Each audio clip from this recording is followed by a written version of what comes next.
Hello students, hope all of you are fit and fine. Now this video session we will complete the chapter 1 food, where does it comes from. Now in this part of video we will discuss the chapter topics like classification of animals based on their food habits. In this we will see herbivores, carnivores, omnivores, scavengers and decomposers, and parasites. Along with that, we will also discuss about food chain and food problem. Now, first herbivores. Animals that eat only plants and plant products are called herbivores or herbivorous animals. Cows, goat, rabbit, sheep, and deer are some examples of herbivores. Now let us see the special characteristics of herbivores. Most of the herbivores have wide and blunt teeth which are suitable for grazing and grinding the grass or plant parts they eat. Second, some herbivores like cows, bulls and camels have the ability to bring back the previously swallowed grass or other food items to the mouth for re-chewing it. This ability helps them absorb most of the nutrients from food. Third, some herbivores like squirrels have a pair of sharp incisors in both the jaws. These teeth are used to gnaw food items like nuts. Fourth, some herbivores like butterflies and hummingbirds have straw-like mouth parts to suck nectar from flowers. Carnivorous. Animals that eat only the flesh of other animals are called carnivores or carnivorous animals. Lions, tigers, eagles, and wolves are some examples of carnivores.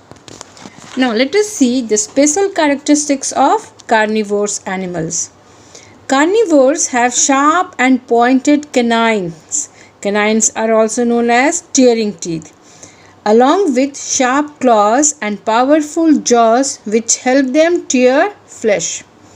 Second, some carnivores like chameleons and frogs have a long and sticky tongue which help them catch insects. Third, eagles have a curved and pointed beak which helps them to tear flesh off their prey. Fourth, sharks have several small and sharp teeth that help them bite off flesh. So these are the special characteristics of carnivorous animals. Third is omnivores.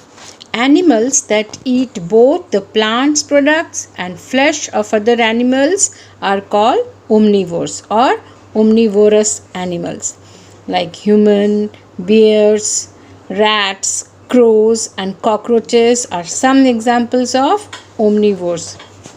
Now let us see the special characteristics of omnivores. Omnivores have different types of teeth that help them eat both plants and flesh of animals. Second, omnivorous birds like crows have a sharp and pointed beak. Such type of beak is helpful in eating variety of food items. Scavengers and decomposers. Some animals and birds eat the flesh of dead animals. Such animals and birds are called scavengers. Example, jackals, hyenas and vultures are example of scavenger. Now, some living organisms in nature, like some of the fungi, bacteria, feed on dead plants and animals and decompose them. These organisms are called decomposers. Together with decomposers and scavenger play an important role in nature. Without these organisms, our planet would be covered with dead plants and animals. Fourth is parasites. Animals that live on or inside the body of other living animals or plants and obtain food from them are called parasite. Examples are leeches and bugs are some example of parasites that live outside the body of other animal.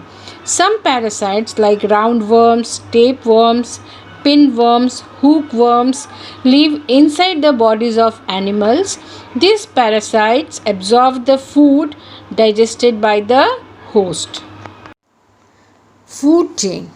We know that the ultimate source of energy on the earth is the sun. Animals cannot utilize the energy radiated by the sun directly for their activities.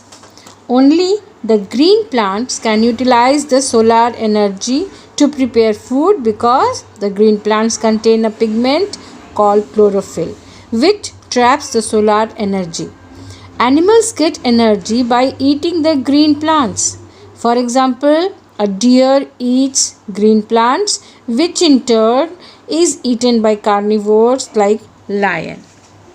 Thus, all animals, whether herbivores or carnivores, directly or indirectly depend on plants for food. This feeding relationship among organisms is called food chain. So, how can we describe food chain? Food chain can be defined as a series of organisms linked together by the process of eating and being eaten for food. Now, food problem. Many people in our country do not get enough food to eat. This is because there is a shortage of food and many people cannot buy enough food due to poverty. This is called food problem. The food problem of our country can be solved by the following ways. We should grow more food crops by using modern methods of farming. Second, we should store the food grains properly so that they are not eaten by pests like rats, insects and birds or spoiled by microorganisms. Third, we should not waste food in any way. Overeating leads to obesity. We should not take more food than we can eat. We should consume all the food we take on our plate. A large amount of food is wasted due to poor management and at parties and other social function. So student, this is all about the chapter 1, food, where does it comes from.